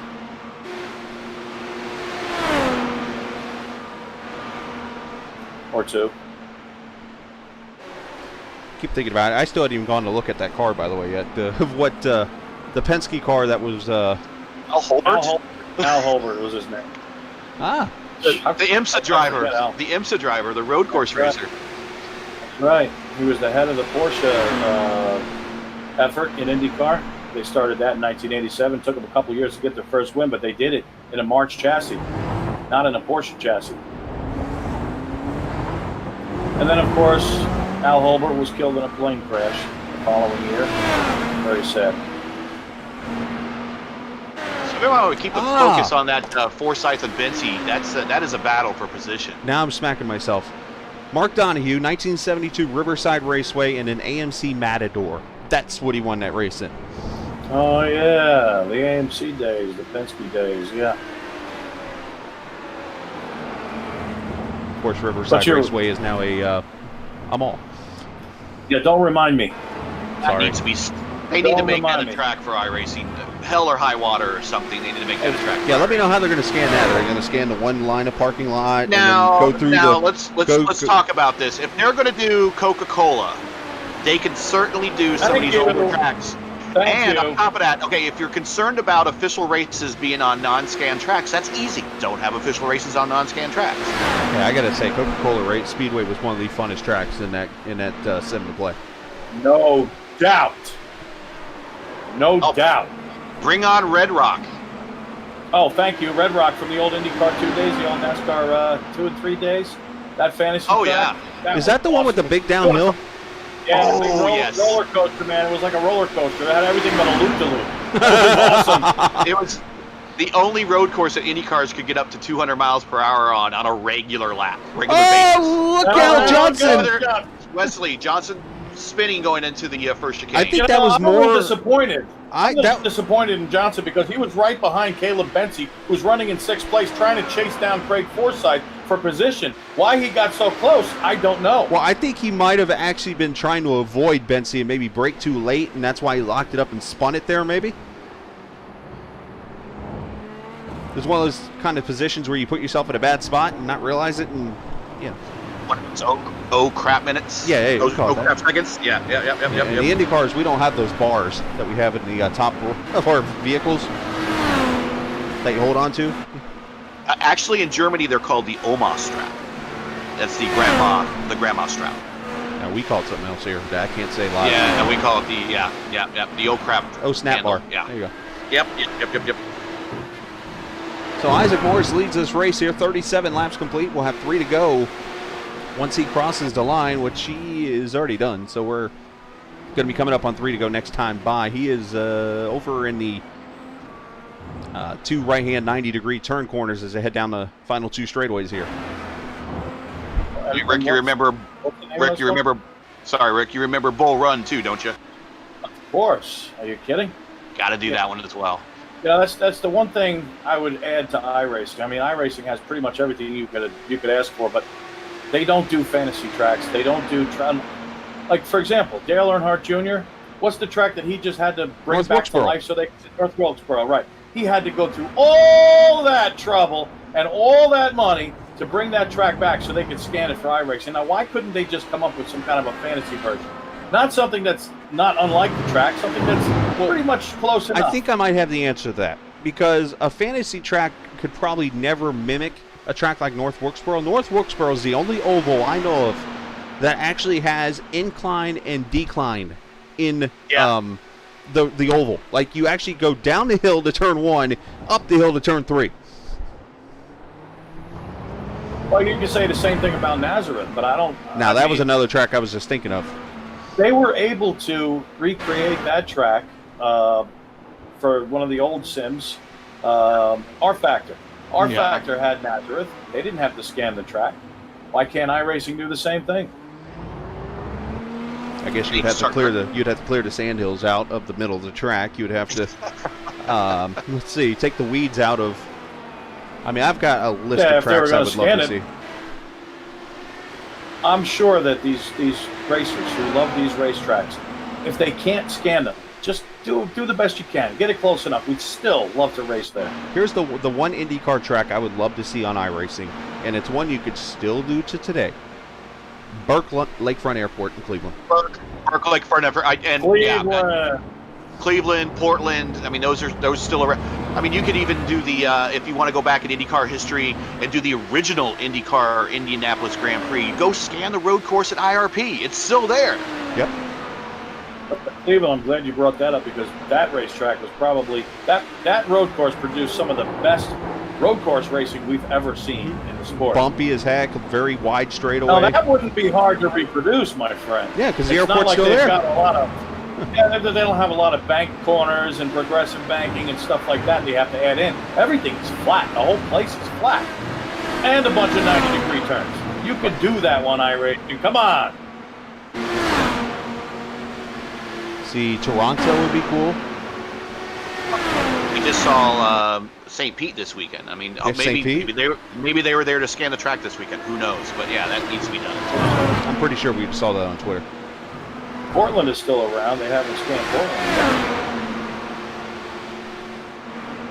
So we got a battle for fourth shaking up here. Craig Forsyth has gotten to the back of Dakota DeMed through the parabolic here. Oh, they're getting tight here, passing that lap car. Yeah. Wow. Yep. Really trying hard to get Dakota there. Oh, we're got getting the draft in here. Yeah, we got 2 laps to go here. Sometimes when you're having fun. So this is the closest battle on the racetrack right now. Oh, he's going to dive it. Forsyth, he looks to the inside. Woo, shuts the door. He's not going to be able to get it done. Now, watch for the spin. Watch for the wheel spin coming off the corner as they get desperate. Nope. They're able to maintain control, and the battle goes on. Isaac is weeding down the backstretch, victory style. Yeah, that's just showing off right there. That's showing off. He was just weaving back and forth, victory style. Well, he's coming to the white flag right now, final lap. If he was trying to rub off stuff on the tires or something, but yeah, it was little. It was. I remember the first time somebody did that to me. I was running in second, about a second and a half back. We had a big battle going on, and then coming on to the backstretch for the last time, he starts shaking back and forth. It was like he was shaking his rear end to me. I'm like, "Don't do that, man! Don't do that." Yeah. Just like you've been there before. Just be like Barry Sanders. Act like you've been there before. Nice. Yeah. All right. Meanwhile, it looks like Forsyth is going to lose that battle for fourth. Dakota's going to pull away. Forsyth got a little bit loose in Ascari. Oh, Bensy is flipping. Contact with a lap car, and here comes. Oh, Wesley Johnson has clobbered him. Car. Oh my gosh, Bensy was running 6th. 2 flipping cars on the last lap of the race. Johnson just Caleb Bensy, not the funnest lap of his life. I just looked a few seconds back. He had another incident. So we'll have to go back and look at that last lap here in a second. Oh my gosh. Weaving down the Grand Straight. And right on cue, Caleb Bensey's father saying, keep up the solid runs. Oh my gosh. He took out Bensey, who was running in 6th place. Isaac's still doing the victory weave coming into the Parabolica. Well, he deserves it tonight. He put a whooping on this field here in Italy tonight. It is going to be his first win of the season. Well, Isaac Morse has got the victory, and he's really weaving now. Yeah, I mean, I guess you could do that. As Ric Flair says, to be the man, you got to beat the man. And today, he was the man, so he can go and do all the weaving he wants. The Asheville Rooftop Bar Tours Grand Prix of Monza goes to Isaac Morse. Cohen Evans going to get second. Alex Van de Sant gets a second and third for LMC Gear. And then this fight for fourth still going on. Craig Forsyth not giving up yet through the final chicanes. Scary coming in. He's got to get up closer. He's got to get up closer. Oh, if you got pushed to pass, you better be using it now. Use them if you got them. Can't He's take got it with the you. draft. We're going to use it right now. Oh, aggressive break and turn. Use all the track you not going to be can. close enough. No. Dakota, a very shallow exit there off the corner.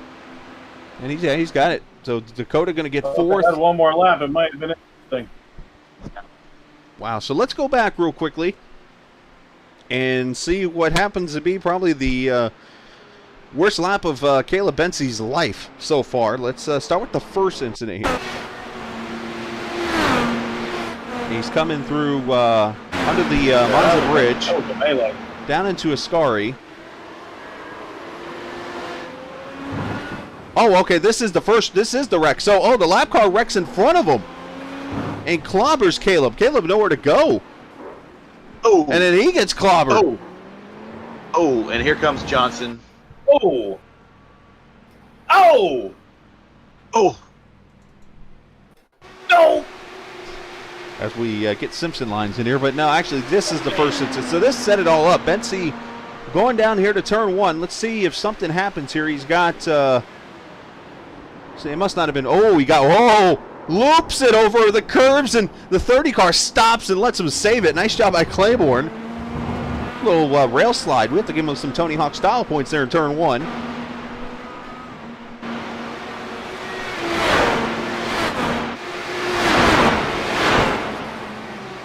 And then on the way here, we're going to keep on Caleb here for this second. Down to the second chicane. Everything's good here. And then we're going to jump up here. Trying to see who that first car was. It was it wasn't Wesley Johnson. It was Fierro. And Joe Fierro. Here they come down through underneath the Monza Oval Bridge, and then they're going to come up on the final chicane here. And let's see, Fierro clips that curb, nails the barrier, and Caleb nowhere to go. I'm sure Joe feels terrible probably about that. And then bam, he gets clobbered. Wow, what a series of events. All right, final standings going up on the board right. Well, should be now. They're not cooperating with me again. I don't know why this has been happening lately, but the final results aren't cooperating with me. Oh, there we go. I got it now. Isaac Morris, your winner by 10 seconds over Cohen Evans. Alex Van de Sant, third. Dakota DeMed. Craig Forsyth finishing in fifth. Matt Houston, Cody Claiborne, Nick Weatherby, Wesley Johnson, ninth. Caleb Bensey, unfortunately, falls to 10th, loses 4 spots from that accident. Still keeps his top 10 streak alive. We'll look at the positives here. Dan Marrera, Jim Herrick, Joe Fierro, Justin Miller, Thomas Gold, and Scott Bellum. Your 16 finishers here tonight at Monza. Guys, what a race that was. It sure was. I mean, we didn't have the battle for the lead that we thought we were going to have, but there was exciting action all through the field tonight. Mid-pack was great. Mid-pack was really great. Some great racing throughout here, and we'll get the drivers here and talk to them.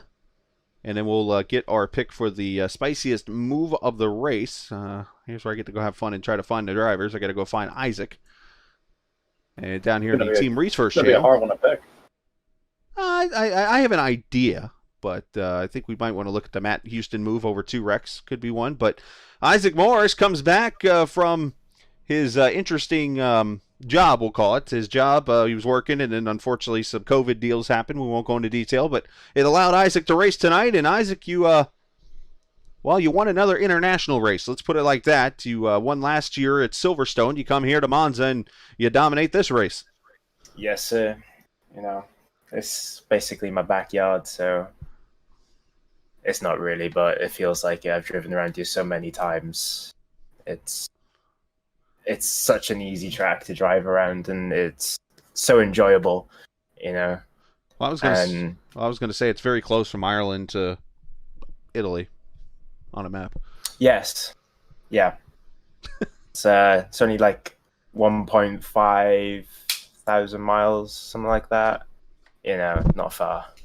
Well, you need to calm down just a little bit there, Isaac. Take a chill pill. I mean, this is like a walk in the park for you today. Let me ask you a question. Lap 1, turn 1, Alex Van der Sande started right alongside of you. You got the jump. You got through the first chicane and started to pull away because they were side by side and couldn't come out as quick as you did. When you got that jump, knowing that you had the pace on the field, were you thinking about the victory? No, I wasn't thinking about the victory until the very last lap, only because Monza can bite you pretty hard if you don't pay attention. And it did bite you in turn 1. You had that one little football in turn 1. Tell us about that. I was doing a push lap. I was going for fastest lap. So with push to pass on, I was doing like an extra 15 kilometers an hour. And I braked at my normal braking marker when I wouldn't be using push to pass, and the car just had too much momentum. And because I was trying to slow the car down so quickly, the car just lost all mechanical grip and just didn't want to do anything except wobble and go straight forward, basically. You're pushing for a fastest lap. Is there a point involved in that? No. Why would you do it? That's the question. During the race, I said, I can't imagine he would be pushing for a fast lap if it doesn't pay any points. But yet you were still doing. What were you just showing off out there tonight, or what?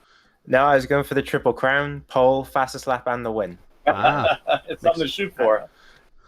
Yes. Chris? Yeah. So you got a question, Gary? Yeah, Isaac, I know you're acting modest here and everything, but come on, man. Let's be honest. We're all amongst friends here. I caught you a lap from the end doing a weave down the main street going into the Parabolica. You were actually counting that win already, weren't you? What was that all about? Weren't you? Weren't you? You didn't think you got caught, but you got caught. We saw you. I was just happy, okay? Oh, all right. Judges, are we going to let that one stand? Oh, I'm okay with it. I'm okay with it. Hey, listen. The story behind tonight, right? I was meant to be going somewhere in the morning, so I wasn't going to be doing this race. And because of COVID, that place is closed now. So, but I messaged Chris and I said to him, you know what? I'm going to do the race tonight. No practice, mind. I literally jumped on an hour before the race. Oh, God. Tweaked with the setup a little bit and just came in and did my thing. And yeah, it was a lot of fun. And I've missed driving the IndyCar. It's such a handful, but it's a nice handful. So, well, if he wasn't showing off before, ladies and gentlemen, he's showing off a little bit now. He jumped in at the last minute, tweaked the car just a little bit, set the fastest lap in qualifying, set the fastest lap in the race, sat it on the pole, led the most laps. I think he led every lap, didn't he? Maybe except for I believe one. He did. During a couple of pits. Yeah, apart from one. Van der Sande led one during the pit cycle. Wow. Big show off. Well, you did a great job tonight, Isaac, in all seriousness. Great job tonight. Way to put a whooping on the field. And as we like to do, you can send a shout out to whoever you like to. So obviously, first I'd like to give a shout out to Chris from TI. Also, Asheville Rooftop Bartels, who are also sponsoring this race tonight. And I think it's kind of fitting that, the main sponsor for TI wins the race that they sponsor. So I'd like to thank them as well. And just like to thank everyone who runs the TI Racing League. They do a fantastic job. and yeah, it's just really enjoyable to come back to such a great league. I'm gonna One say happy question birthday now. to Gary's wife and daughter. One question though: are we going to see it Indy? Yes. The crown Oh. jewel. Okay. There we go. There you go, Isaac, Rick. Isaac, unfortunately, can't last promise night. What do you mean? What do you mean? There you go, Rick. What does that have to do with me? Competition level high, man. I believe Isaac had a pretty good run going on until some things happened last year, or last season. So we'll have to see how that all works out. So Isaac, hey, we appreciate your time, buddy. Congratulations and best of luck with everything out there, and hopefully it works out. Great job, thank you very much, guys. Thanks for having fun with us, Isaac. Appreciate it. Thank you. Absolutely. Isaac Morris, your winner tonight, and we'll go get Cohen Evans up here to second place runner as Cohen. Good bounce back race for you after your unfortunate Homestead events last week. You come back to finish second. I want to go back to that middle stage of the race. You and Isaac were pretty much trading off laps, fast lap, and then all of a sudden Isaac put it into another gear and just really started ripping off some laps. Did you feel like you had anything for him at all, or was it one of those like, okay, I'm pretty much content here with second? No, I wish I could have done more, to be honest. I felt like for the first 2/3 of the stint, we were running about equal pace, and then once we got towards the end of the stint, I just couldn't keep up with him, and he kind of just drove away. So that's how he kind of grew the gap a little bit. But nice day. I don't think I could have done much else. You were pretty quick in qualifying. You sat in third, I believe it was, on the grid. When you see the pace that Morris and Van de Sant had in front of you, were you thinking to yourself, well, I'm not going to be able to catch him anyway. I'll just settle for what I have at some point during the race? I think I could have beat him if I had the perfect draft and the perfect lap, but I just couldn't get that down. And lap? Oh, you mean in qualifying? I'm sorry. What's still? Were you? Oh, go ahead, Rick. Were you? I'm going to ask one last question. Were you trying to position yourself behind somebody to get that draft? Was that the idea in qualifying? You just couldn't get that? Yeah, and I kept making little mistakes when I did have a draft, and then I'd lose it.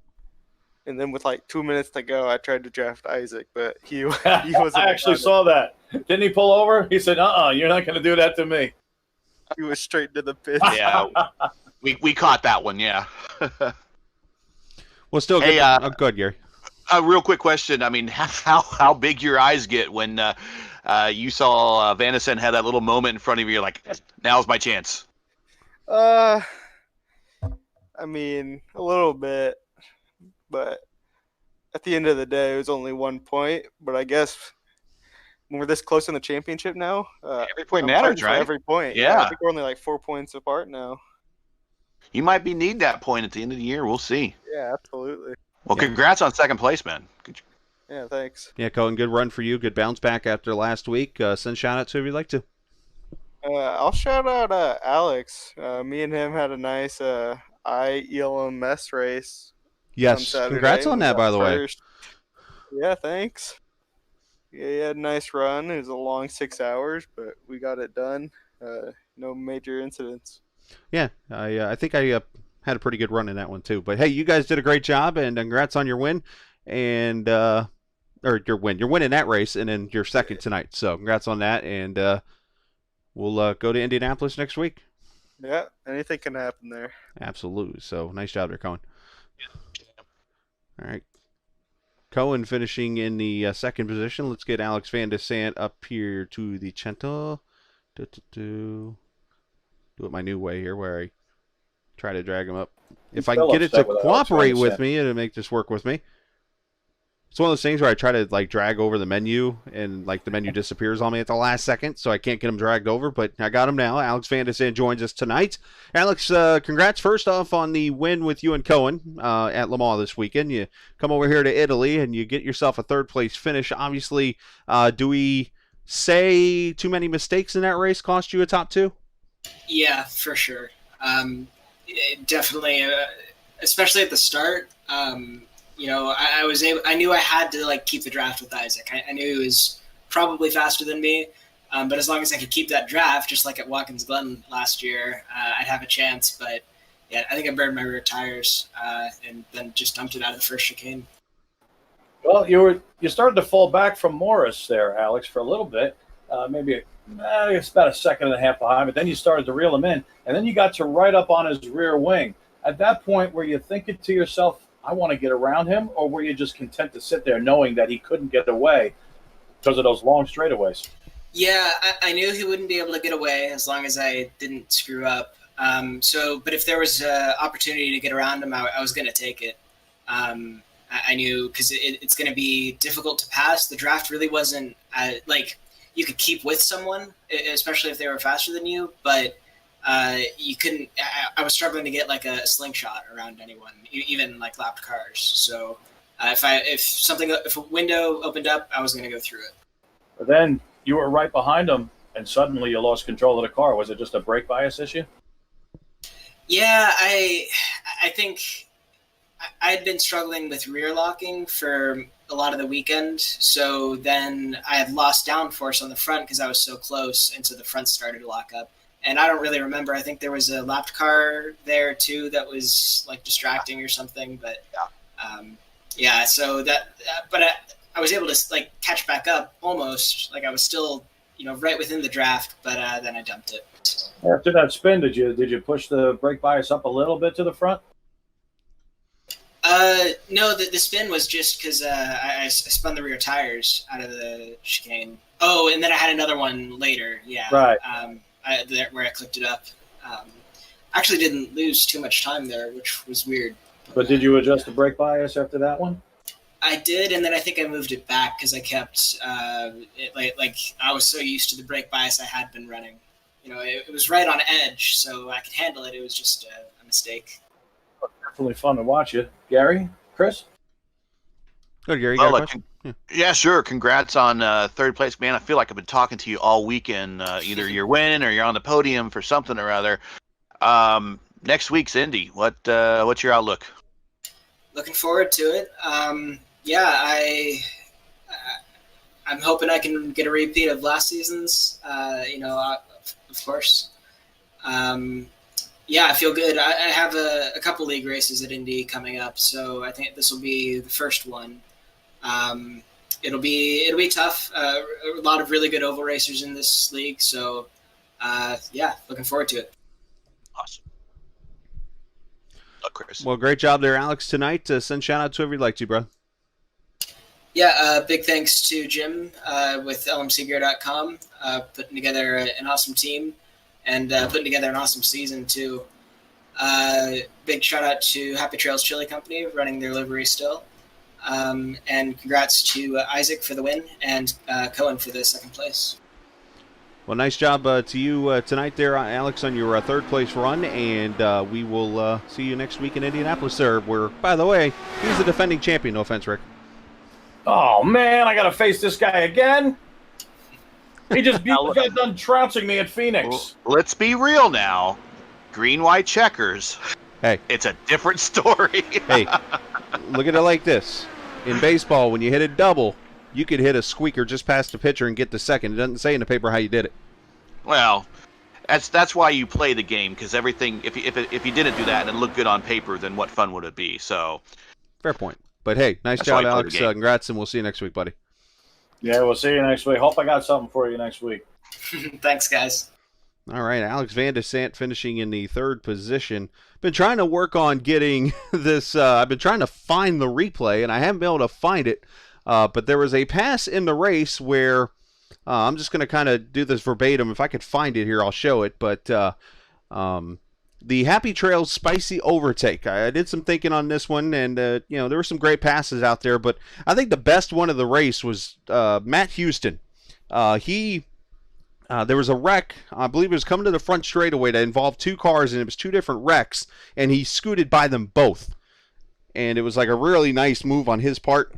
If I could find the wreck, I'll get it for you. But either way, I do want to send a shout out and to Matt Houston on that pass. And again, I'm going to look forward here for a minute while we're still on the air for the spicy overtake. And it's brought to you by Happy Trails chili seasoning mix. Make sure you add beef, tomato sauce, and water, and you've got world championship chili. Happy Trails spicy overtake, especially with it getting cooler.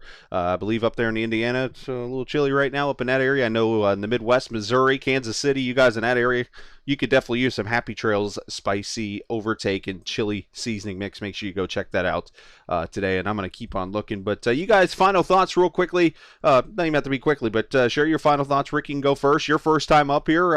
How'd you feel, and what'd you think of the racing out there?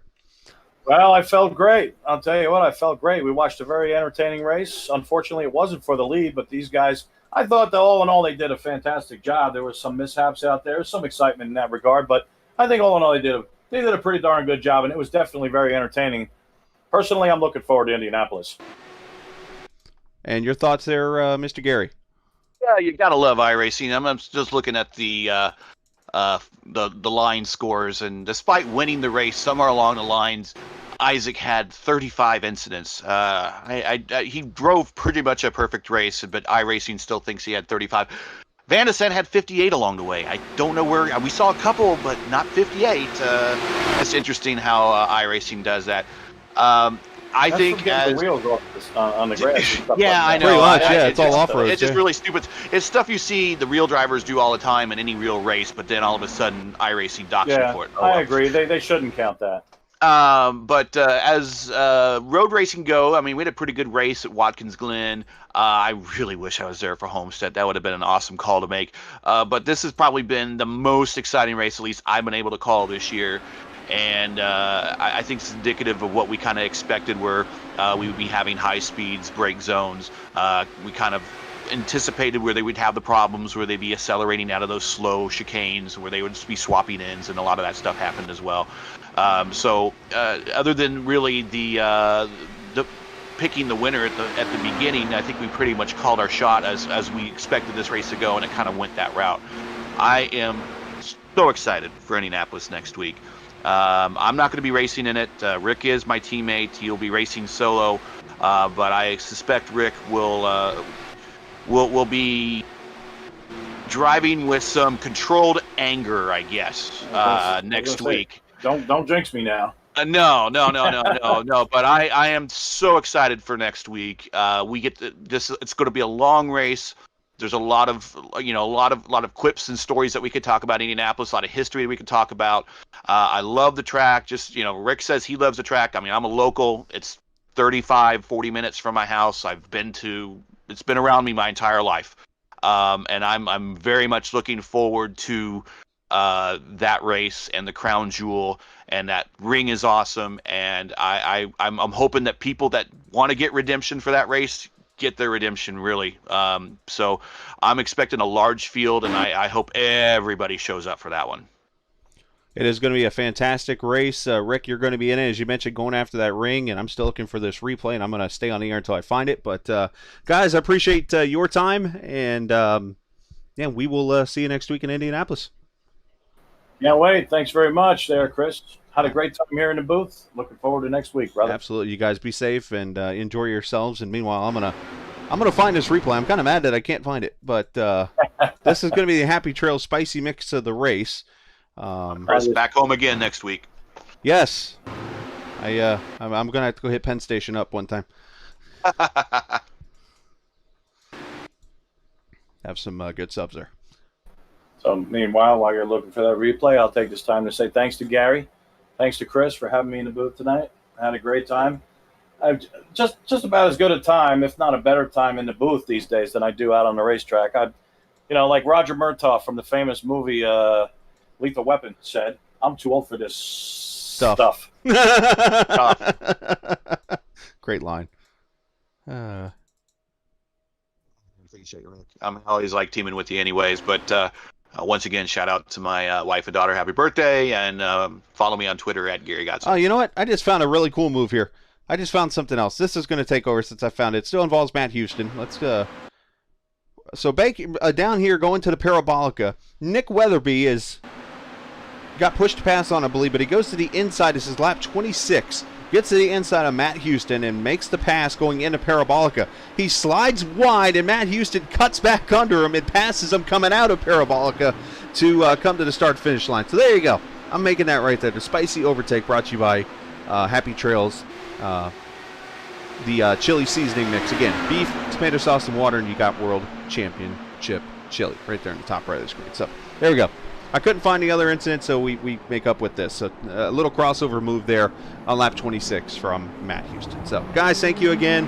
Next week we'll see you in Indianapolis. Until then, as always, if somebody gets mad and frustrated and says, dude, relax, it's just a game, because you're just so mad because somebody wrecked you in a Parabolica, well, in that case, just tell them, relax, dude. It's iRacing. It's not just a game. Yeah, it's iRacing. See you.